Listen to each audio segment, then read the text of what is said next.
I get to work with a lot of amazing people, and I would say I am excessively, excessively and extremely blessed in this life. And sometimes it's almost mind blowing that I get to wake up and be who I am and do what I do and work with the people that I work with and win in the process and create wealth and success for me and my family, but also help other people do the same. And it's what a freaking blessed life and blessed charmed life I have. And I want the same for you. This isn't just about me. This is why we're here. This is why this podcast exists. This is why Inner Wealth Global exists. This is why I wake up every day. It's not just so that I can continue to enrich my life and make my life more fulfilling, but it's also to do the same for you. And I would encourage you to take inventory of, what parts of your life aren't clicking and do something different. Because if you always do what you always did, you'll always get what you always got. So anything that's not clicking in your life, you must do something different. If you don't, you're living in a fixed mindset. Where a growth mindset, it's like being willing to become a new person, being willing to do new things, being willing to make leaps that people with a fixed mindset won't. And that's why people with a fixed mindset, they struggle and they grasp and they hold on to what they have because they're afraid that if they let go of what they have, then it'll go away instead of becoming more. And people with a growth mindset know that we've got to let go of the need for security to have freedom. We've got to let go of who we are to become more. We've got to let go of what we have to create more. We've got to let go of how we think and feel and act and behave and choose and believe. And we've got to let go of these things in order to evolve into the person that we get to become, that's capable of creating what we want in this lifetime. And I get to work with a lot of amazing people. But guys, gals, that's why we're here. We're not just here to waste time together, and we're not here just for you to listen to my voice. If your life's not becoming more enriched through these teachings, then it might be because you're not taking action on the new insights and the new wisdom and the new knowledge that's being shared. And that's why we're here, for results, not just entertainment. And I get to work with a lot of amazing people, and I get to see these things, these principles. I get to see them in action.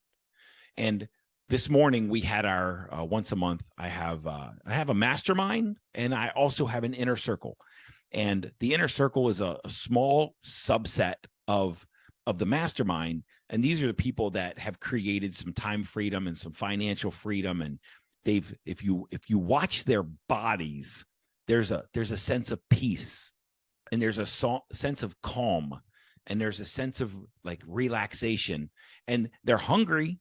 And they continue to create more wealth and more success, but they're doing it from a place of harmony and ease and freedom, not survival and struggle and stress. And that's creation mode. That's what the inner circle is all about. They're people in creation mode instead of survival mode. And there's some people still in the inner wealth mastermind who are in survival mode, looking for support and for wisdom and education of how to make the jump from survival mode into creation mode. And that's what separates the two: time freedom, financial freedom, and peace, internal freedom. Whereas most of humanity is still living in a sense of survival mode, trying to avoid or trying to run away from feelings of insecurity and inadequacy and insignificance. So get to work with a lot of people and see a lot of things. And I got a really cool story for you. I want to talk about one of my students. And one of these days, I'm going to have this student on here. And her name is Melanie Tucci. And her last name is Tucci. And I would encourage you hear this story. And if this story interests you and what Melanie does in the world interests you, I would encourage you to connect with her on Facebook. And she did give me full permission to share her story. So I would encourage you to look her up on Facebook or Instagram. And like Melanie's tagline, she's the travel Tucci. Okay. Now, what Melanie, the thing that's fascinating about Melanie's story is she loves travel. Melanie absolutely loves traveling. And she has in the past taken people on travel adventures where she'll take people, she'll get a group of people and go to Europe or go to South America or go to a cool destination and take people on an extended trip and a hike with planned accommodations, and she really is a tour guide and a hike guide and a travel guide. She's amazing at this. Now, Melanie entered real estate and started building a real estate business because she was looking for a way to fund more travel in her life. Melanie was looking for a way to fund her passion being travel. Now, here's where this becomes fascinating. She started the real estate venture to fund travel. And at some point, she made a pivot where she started inviting people to go and to travel with her. And she began to profit from her travel excursions. And she began to make money by living her passion. Pretty mind-blowing, right? She entered real estate not because she loved it, not because it's something that she would get to do, not because it was a passion or an extreme interest. It was a moneymaker for her. And she did it to fund and fuel her passion. And at some point, her passion became profitable. And here's where this story really gets cool, is in a coaching conversation with Melanie and her fiance, Enzo. Enzo's a comedian. He's an amazing comedian in the local St. Louis area, and he's doing more outreach. But in a coaching conversation with these guys, I said, Melanie, how much do you need, like, to fund your life and your lifestyle? Like, and I was talking about a dollar amount. And when Melanie shared with me how much she would need to fund her life and her lifestyle, she gave me a number, and I'm not going to share that number with you. But I said, how many trips would that be? And she said, 6. I said, so let me get this straight. If you planned 6 trips per year, and if you booked those trips and you took people on these trips, and travel is your passion, and you got the opportunity to live your passion, to fund your passion and fuel your passion through your passion, you got to do all this. It would only require you to take one trip to book, fill, plan, and execute one trip every other month throughout the year. She said, yes. I said, and that would sustain your lifestyle and help you profit, and you'd be good. She said, that'd be awesome. And I said, how many trips do you have planned right now? And she said, I have 2. And I said, tell me about the bookings. How, like, your registrations. Tell me about that. Do you struggle to get people into your excursions, or like, are you doing well? And she said, well, one's full, one's booked, and one, I still have a couple slots left. And I went, holy crap. So what you're telling me is you only need 6, one every other month. You don't have a problem filling these things.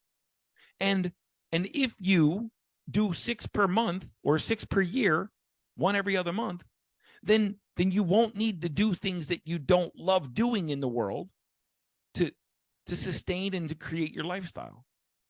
And she said, yes. And at this point, I could look on Melanie's face and I could see that, like, I could see the light bulbs going off, and I could see the click moments. And she said, what's funny is, and her boyfriend, fiance now, her fiance Enzo was on the call too. So I'm watching Enzo, I'm watching all this click for both of them. And she said, I got into real estate to fund the thing that's now like profitable and funding. And I could see it that instead of having 2 schedules or 2 trips on the schedule, she could have 6, and she could eliminate the need to do anything that she feels like she has to do to fund her lifestyle.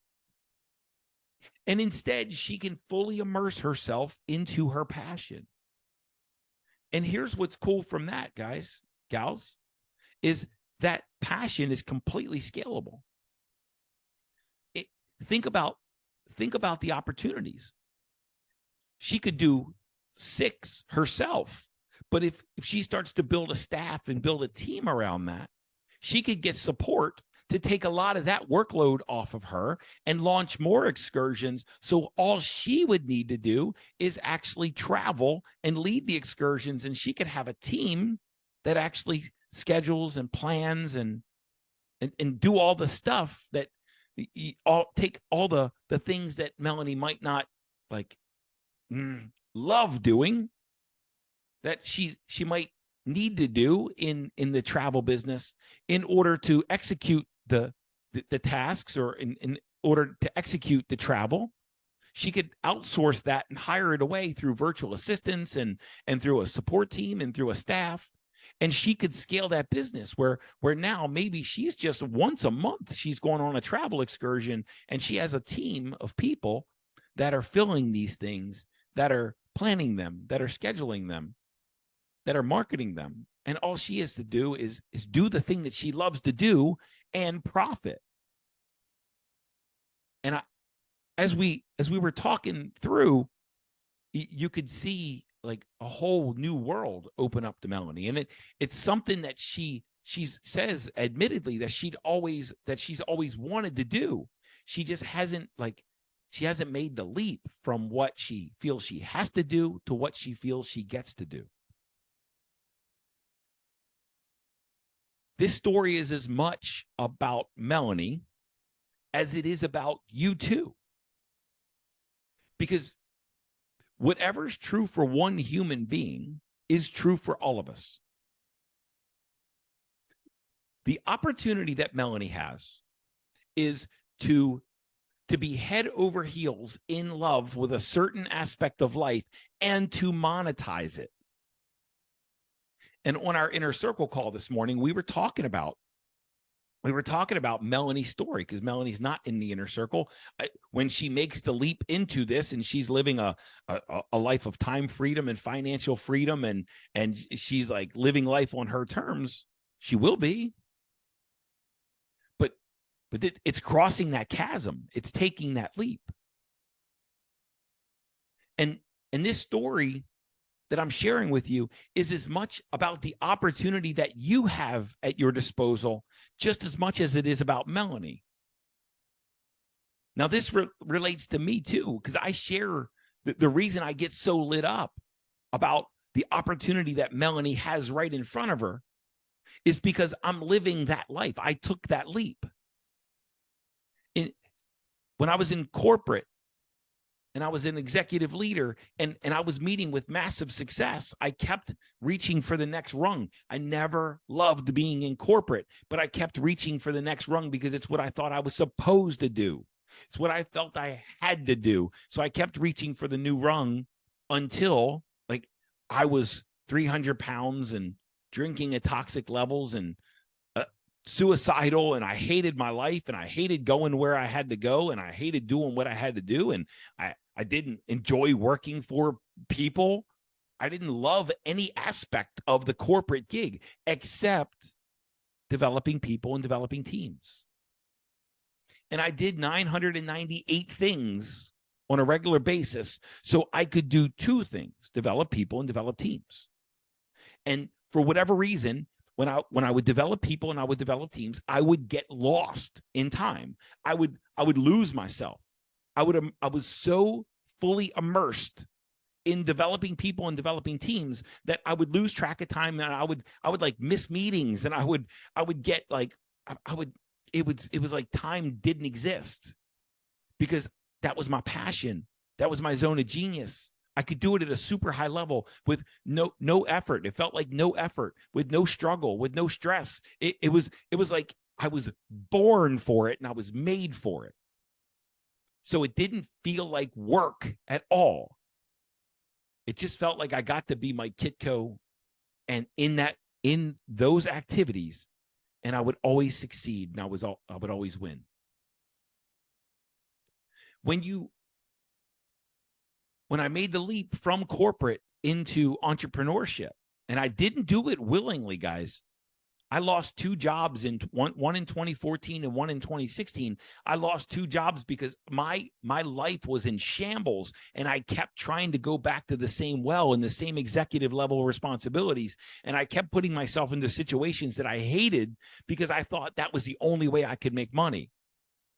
And when I got terminated that second time, I tried to get back into the corporate arena, but they wouldn't have me because my resume was Swiss cheese, and because I was Swiss cheese. I had holes in my game all over the place.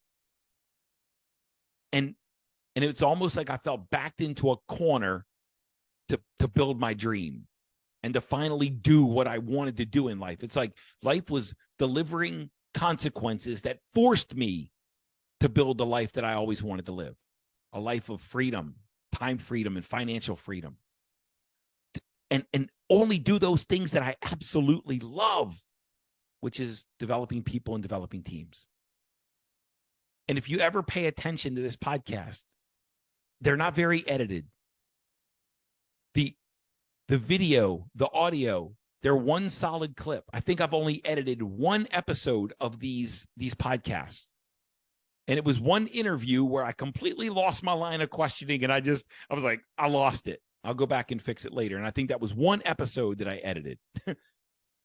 Because this is a zone of talent for me. This is Gay Hendricks in The Big Leap calls it your zone of genius. This is a zone of genius for me. This isn't something I get to do that I have to do. This is something I get to do. Creating content, putting inspiring wisdom into the world isn't something that I have to do. It's something I get to do. Writing books isn't something I have to do. Writing my blog isn't something I have to do. These are things I get to do. Jumping on my mastermind calls, that's not something I have to do. It's something I get to do. Jumping on one-on-one calls, that's not something I have to do. It's something I get to do. Running my workshops, running the inner circle calls, facilitating, helping people develop, working with leadership teams. These aren't things that I have to do. It's things I get to do. And people pay me well to do things that I would do for free otherwise, because they bring joy to me. And that's when you know you're in your zone of genius, is when things are effortless and you get to do them and people pay you and you would do them for free. And Melanie is starting to find this. Melanie is starting to make that leap. The T's are crossing and the I's are being dotted. And she started to understand that she doesn't have to stay in situations and circumstances and force outcomes that she feels obligated to have the lifestyle she wants. She can live the life and the lifestyle that she wants now and profit from what she wants to do instead of like things that are obligatory. And it's starting to click.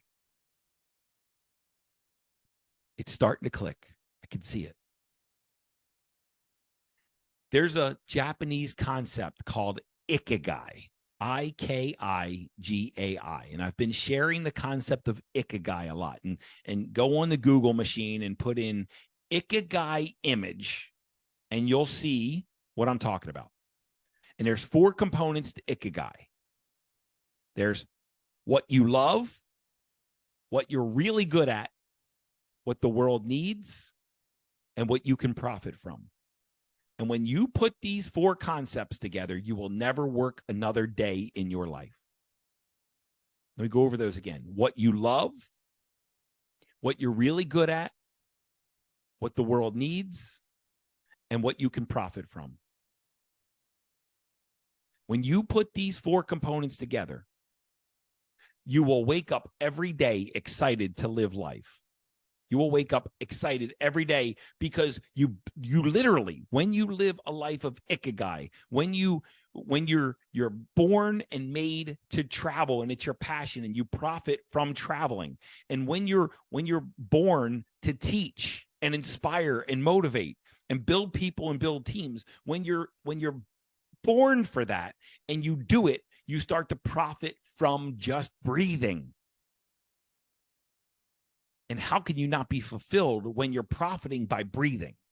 It feels like just being me creates profitability. Melanie, when she makes this leap, all she needs to do is be Melanie Tucci and she'll profit. How cool is it just by profiting because of who you are and because of what you love? Not everybody that is in my world is living from a place of Ikigai. But my ambition is to help people move closer and closer to Ikigai, like each and every day. Now, in my inner circle call, one of our members, one of my peeps, said, there's some passions that I have that I don't want to profit from. And fair enough. You might have 3 or 4 things that you profit from or that you have passions for. And there's some things that you might be passionate about that you don't want to make your profession, your career, your mission. You just want to enjoy them as a passion project. Got it. I'm with you. But I would encourage you that if you have a bunch of passions that you're not monetizing, and then you have this thing over here you do out of obligation and out of insecurity and out of inadequacy and out of insignificance, and you're trying to feel safe and you're trying to feel like someone and you're trying to become somebody by this career path. Meanwhile, you're needing to escape the Monday through Friday career path and go over and live your passions. I would encourage you to find out how to monetize those passions so that you can stop doing that thing that feels like obligation, that's built on insecurity, inadequacy, and insignificance, so that you can go and live fully in inspiration. That, what I'm basically telling you, is how to shift from survival mode to creation mode. Because there's an energetic difference. And within the first minute of waking up, whether you feel like you're in survival mode or if you feel like you're in creation mode. Because one is, oh my God, I have to wake up. The other one is, oh my God, I get to wake up. You look at your calendar and in survival mode, you have to do things. And in creation mode, you get to do things. In survival mode, you're living life to try to feel something different than you're feeling right now. And in creation mode, you're already feeling fulfilled and you're just trying to amplify that fulfillment. Please understand, the reason for this podcast and the reason for personal development and the reason for, the self-help world, and the reason for, coaches and speakers and authors, if they're in integrity, it's so that your life gets better. It's not just for the benefit of our own lives. And trust me, through all the work that I do, my life improves and our wealth improves and my fulfillment increases and our family's lifestyle improves. Sure. But everybody in my life and everybody in my world, the goal is for every day their lives to get just as wealthy, just as successful, and just as fulfilling, even more so today than yesterday and the day after, to keep adding and compounding on wealth, success, and happiness and freedom and fulfillment in life.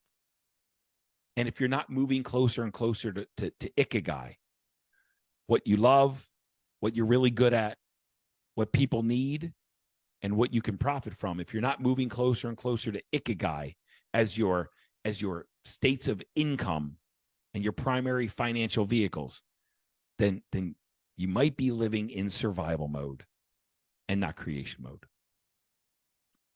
And you only get one chance in this lifetime. You've got 80, 90, 100 years, 70 to 100 years. You've got somewhere in that, in probably that domain, if all things considered, I guess. But There's no do-overs. Why would you build a life based on survival if you know you're going to die? We all are going to die. Why would we live any second of life to just survive instead of to thrive? And in survival mode, you're just trying to overcome the inevitable. You're going to die, but when you're in survival mode, you're literally just trying to survive. When you're in creation mode, you're trying to see what's really under your hood, get the very best out of yourself and out of what life has to offer. And in creation mode, you're learning how to profit just by being yourself and breathing. Doesn't that feel a whole lot better than just waking up to survive? Listen, Melanie has an awesome story. I would encourage you to connect with her on Facebook. Melanie, Melanie, Tucci, Tucci. She's the travel Tooch. She's got a couple excursions coming up. I want to make sure that I share her business, because she allowed me to share the nuts and bolts of her story. And we're going to make a little more progress, and then we're going to get Melanie on this podcast so she can tell you the story. Love you guys. Move from survival mode to creation mode. Nobody gets out alive. Stop trying to survive and make the shift into full fulfillment and freedom.